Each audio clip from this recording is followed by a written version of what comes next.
Samantala, update sa mga ospital at medical response para sa mga apektado ng lindol sa Mindanao. Ating pag-uusapan kasama si Undersecretary Albert Domingo, ang tagapagsalita ng Department of Health. Yusek Albert, magandang tanghali at bakit wala ka dito sa tabi namin ngayon? Magandang tanghali, Asik Weng and Joshua. Wala po akong dyan. Magandang araw ng kalayaan. Nandito po tayo sa Saldiwa 60 ng Career Executive Service Board. Ayun naman pala. Sige, ito muna, mamaya ka na namin kukulitin.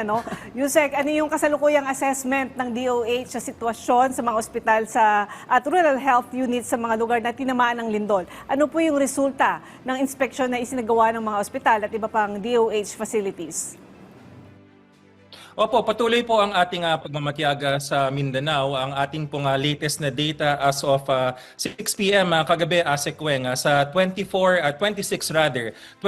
na mga affected na facilities sa iba't ibang bahagi ng Mindanao, kasama na ang Davao, Northern Mindanao at ang Sox-Cargen. 14 po ang functional. Ang magandang balita, 14 ang functional. 3 po yung hindi nakikitaan ng operations or yung non-functional. Tapos meron po tayong SHAM na undergoing validation. Ito pong mga nabanggit natin ay ang ating mga rural health unit. Sa usapin naman po ng mga ospital, ang rule po ng DOH at in coordination with our LGUs, hindi po nagsasara yung mga ospital.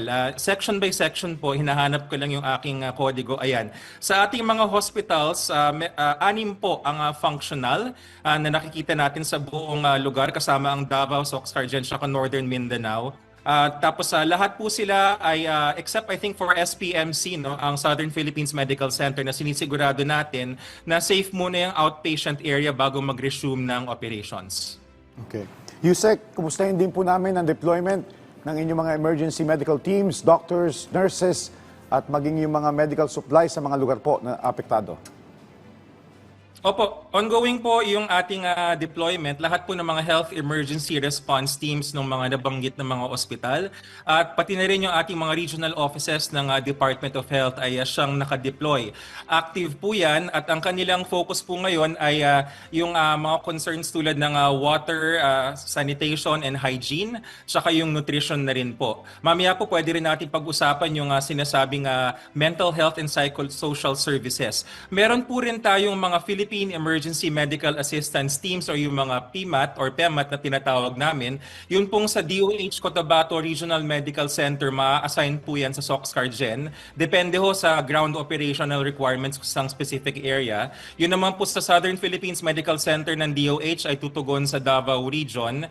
At kasama rin po natin yung Ministry of Health Bangsamoro Autonomous Region and Muslim Mindanao na tutulong sa atin sa kanilang mga lugar. Yusek, paano naman nakikipag-ugnayan yung DOH sa mga lokal na pamahalaan para mapabilis yung pagresponde sa mga pangangailangan ng mga apektadong komunidad? Mahalaga dito, Asik Weng, yung ating coordination tsaka yung sharing of information. Meron tayong tinatawag na health cluster kung saan hindi lamang po DOH. Ang maganda po dito is intersectoral po siya at malaki po yung role ng ating Department of Interior and Local Government para masigurado po na ang ating mga LGUs ay on board. Doon po sa health cluster at karaniwan nagmi-meeting po yan kung hindi twice at least once a day nagmi-meeting po yan. Nag-update sila nung takbo ng ating mga health workers, yung pagpunta ng ating mga commodities, yung mga gamot, yung mga ibang kagamitan para sigurado tayo na walang lugar na nakakalimutan. Okay. Yusek, gaya nga na nabanggit mo kanina, dahil nga karaniwang hamon pagkatapos ng malalakas na lindol o yung ganito sakuna ay trauma at matinding takot sa mga nakaligtas. Ano po yung mga mental at health at psychosocial support services ang inihanda po ng DOH para po sa mga biktima?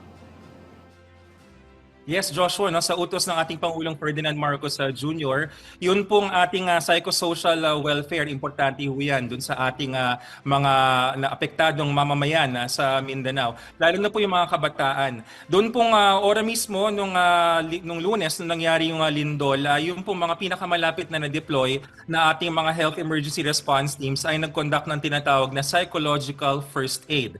Yung psychological first aid, ang pinakauna sa 3 na nangyayari nangyayari sa ating mental health and psychosocial services, sumusunod po doon yung ating psychosocial support. Pag sinabing psychosocial support, mas matagal po yung deployment. Tinitingnan ko po yung aking notes dahil masasabi natin na sa General Santos City, meron na pong 8 na MHPSS teams na binubuo ng 5 miyembro bawat team. Ang isang team po, meron niyang usually may isang specialista, kung hindi psychiatrist, merong psychologist na kasama.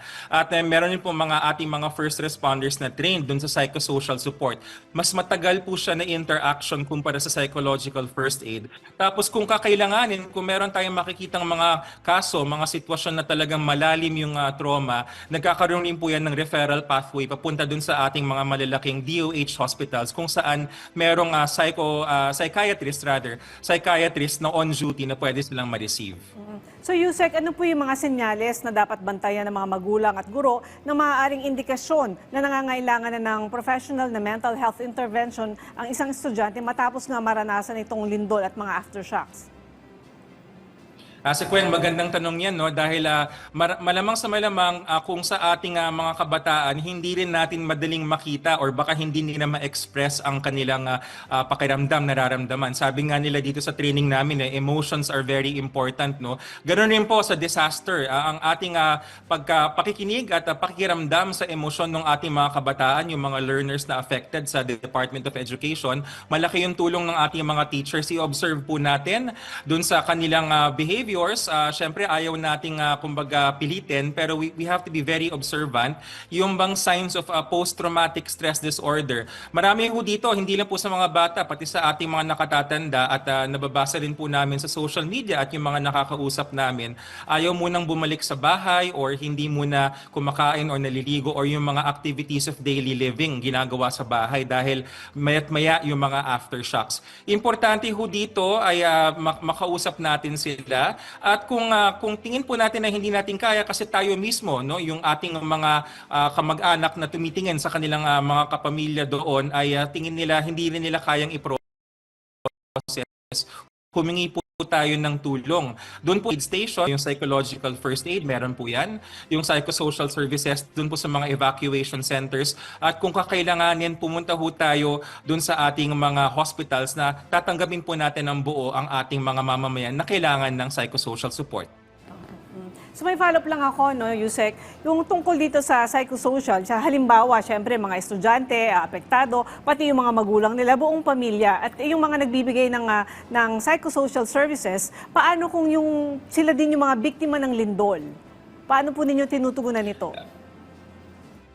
Very good question yan na Asik Weng, no? At dito natin ipapasok rin yung para bang role ng ibang mga bahagi ng ating komunidad. Hindi lamang health worker ang makakatulong pagdating sa psychosocial support. Malaki rin po yung role ng ating community, ng ating simbahan, na mapaanong faith-based organization man, mapa-Katoliko, mapa-Muslim, anuman pong religion yan, or kung hindi man ating yung mga faith-based organization, maski yung ating mga barangay, yung ating mga eskwelahan, yung ating mga opisina. Ang importante dito ay ina-acknowledge natin yung nangyari at hindi pa ho siya matagal, last Monday lang po siya. Minsan yung mga pent-up emotions na itatago natin o kaya yung mga naiisip natin, kailangan pa talaga siyang i-process. Mahalaga pong pinag-uusapan siya lagi, araw-araw, hindi lamang sa pamilya, ngunit yung bang kamustahan na sinasabi dahil minsan yung simpleng tanong lang na kamusta ka or anong maitutulong ko sa'yo at makinig ho tayo. Hindi laging kailangan meron tayong advice na binibigay. Sabi nga nila, you have to listen with your heart. Yan, isa yan sa mga bagay na sinasabi nila para ating mapapakinggan yung damdamin. Hindi lamang kung ano yung sinasabi, basahin natin kung ano sinasabi ng pangangatawan ng kausap natin. Yusek, nabanggit mo kanina na natugunan na ng Health Department yung water sanitation at yung hygiene needs ng mga lumikas na residente. Pero perhaps we can elaborate more on the side po na paano po nakikipagtulungan ang DOH para pumatiyak na yung mga evacuees natin ay hindi magkakasakit since minsan hindi na maiwasan na magkakasama, magkakadikit na sila sa mga evacuation centers. Tama yan, Joshua. No? Isa sa mga pinakauna or in fact, yung nga ang unang pangangailangan ay ang malinis na tubig. Sabi nga nila, pwede tayong tumagal ng gutom ng few days, pero ang tubig, ano lang yan, 1 to 2 days lang usually ang ating para bang binibilang. So importante ho dito, katulong natin dito ang Department of Social Welfare and Development, pati na rin yung ating Office of Civil Defense. Yun pong pagpasok ng malinis sa tubig. At hindi lang yun, yung mga water purification apparatus natin.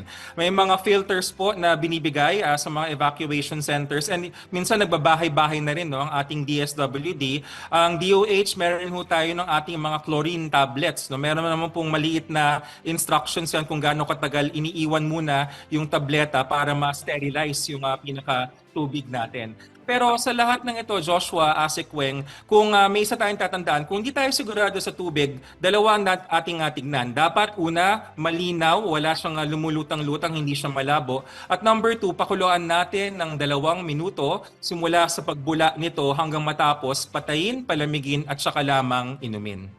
So Yusek, ano naman po yung inilatag na hakbang ng DOH sa usapin naman ng health workforce sakaling lumaki pa yung bilang ng mga evacuees at pasyente sa mga apektadong lugar? Lalo na nga nung sinabi ko kanina, kung halimbawa ang pasyente o sila din yung biktima ng lindol, kailangan na bang mag-augment mula sa ibang region? Tama, Asekweng, no? Naka-standby tayo dahil ang ating mga ibang regions ay on-call lang sinasabi. Kung kailangan nating maglipad ng ating personnel mula sa ibang mga isla ng ating bansa, magagawa po natin yan. Yung ating binanggit kanina ng mga Philippine Emergency Medical Assistance Teams, sila lang, yung mga nabanggit ko po, yun lamang mga nasa Mindanao. Pero wag nating kalimutan, meron din tayong Philippine Emergency Medical Assistance Teams na WHO recognized pa, na naka-base halimbawa sa Pampanga, sa Jose Bilingad, DOH Jose Bilingad Memorial Medical Center sa Pampanga. Meron rin po sa ating DOH Eastern Visayas Medical Center. Pati rin po sa Jose N. Rodriguez or yung tinatawag namin na Tala sa Caloocan, DOH Hospital rin po yan. Yan po ay madaling ma-deploy on a moment's notice. Nakakarating nga po sila sa ibang bansa. Dito pa kaya sa ating mga kababayan. Alright, on that note, mensahe at paalala nyo na lang po sa ating mga kababayan, lalo na po yung mga naapektuhan ng lindol sa Mindanao. Go ahead, Yusek. Yes, Joshua, sa pagkakataong ito, mahalaga po yung tayo nakikinig lamang sa ating announcements, no? At wag ho nating kalimutan, narito po ang gobyerno sa pangunguna ni Pangulong Ferdinand Marcos Jr. Ongoing po lahat ng mga ahensya na katulong. Ang Department of Health po ang tumutulong pagdating sa kalusugan in coordination with our local government units. Marami po ho tayong nakikita mga aftershocks sa patuloy pa rin ng pag-iingat natin. At yun pong ating mental health, wag rin nating kakalimutan. Sabi nga nila, ito po ay magandang pinag-uusapan. Narito po kami para makinig at i-process ang mga nararamdaman natin. Okay. Maraming salamat po sa inyong oras. Undersecretary Albert Domingo, ang tagapagsalita ng Department of Health. Hintayin ka namin sa susunod na linggo kasama ang mga hugot mo. Salamat, Asekweng and Josh. Ingat po sa lahat. Salamat, Yusek.